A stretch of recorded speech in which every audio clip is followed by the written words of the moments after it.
Dragged into Jamie Dornan's divorce. What did Dakota Johnson say? Flashes flashed, cameras boomed like thunder in the cramped space of a luxury hotel's press conference room in downtown Los Angeles. Dakota Johnson, in a black dress that hugged her slim figure, stood among a group of reporters filled with enthusiasm. She smiled slightly, trying to maintain her composure and professionalism.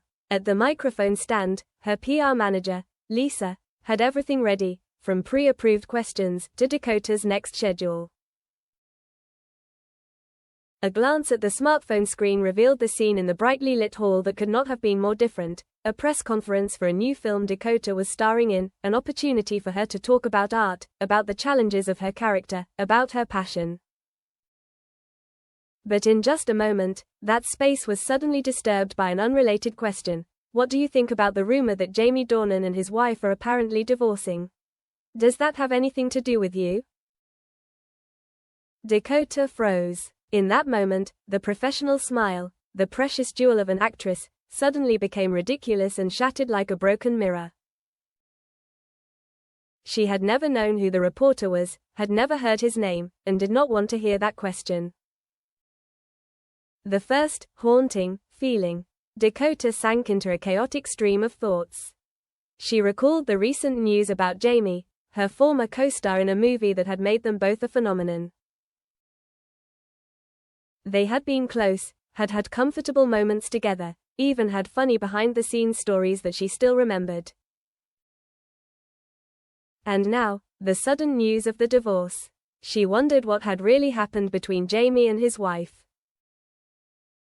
But what she absolutely did not want to be dragged into was the speculation that her relationship with Jamie, even though it was just a work friend, was related to his personal affairs.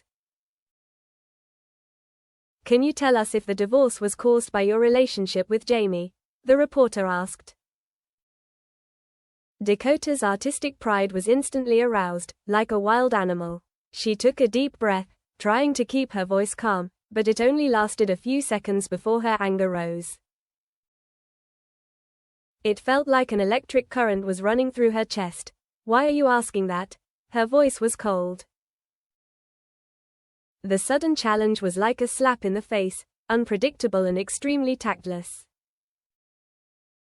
Confused between the lights and the professional appearance, for a moment, Dakota felt her throat dry. She saw the curious eyes, then the furtive smiles of a few reporters, as if they were waiting to see her react strongly. She knew that if she cried, it would be exploited mercilessly. If she got too angry, the media would call her hot-tempered or annoying. But the truth, Dakota felt hurt. Being involved in someone else's personal affairs made her lose control. She tried to close her eyes, control her breathing. Then she opened her eyes, deciding to answer in a cold but matter-of-fact tone. I'm sorry, I can't answer that question. It's not about me, and I don't agree to turn everything into a private show that I have no control over. The reporter stared at her, seemingly shocked by the blunt objection. But the confidence in Dakota's voice made the suffocating atmosphere fall into silence.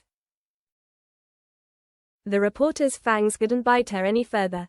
Silent anger. The press conference was then guided back to a professional track. Other reporters moved on to questions about the new role, about the preparation process, about the special scenes. Dakota gradually regained her composure, answering calmly and skillfully. She glanced at Lisa, the manager smiled, as if she didn't want to say anything, but her eyes were full of sympathy.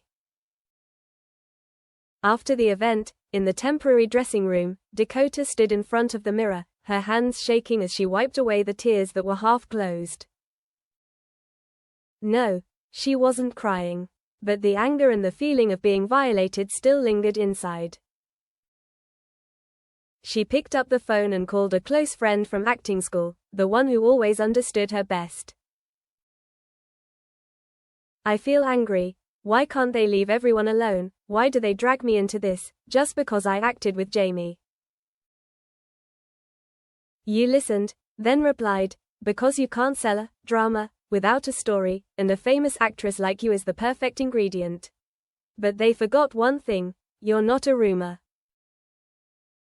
That made Dakota smile, a thin but truly warm smile. She understood. Sometimes, anger comes from helplessness. But it was time to turn it into controlled resistance.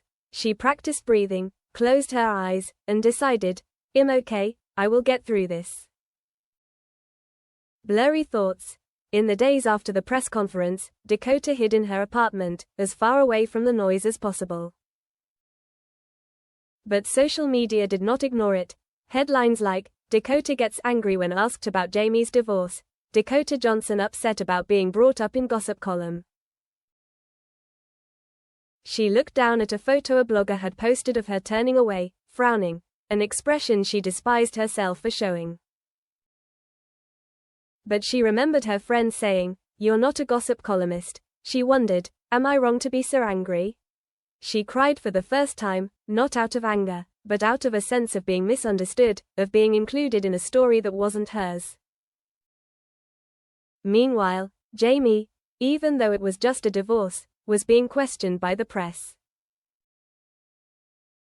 Dakota saw a stream of information that he was living alone and sympathized, but remained silent. She didn't contact him, because she understood, if they really didn't want to involve her, they wouldn't attach her to the story. Back to the spotlight, but with a different spirit. On the day of the film's premiere, when Dakota walked on the red carpet, the crowd applauded loudly.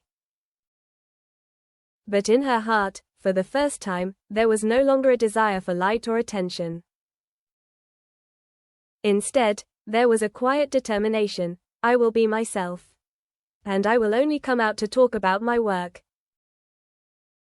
The red carpet interview turned to topics such as emotions when filming the crying scene at the end of the film, emotional expression techniques, cultivating the psychology of actors.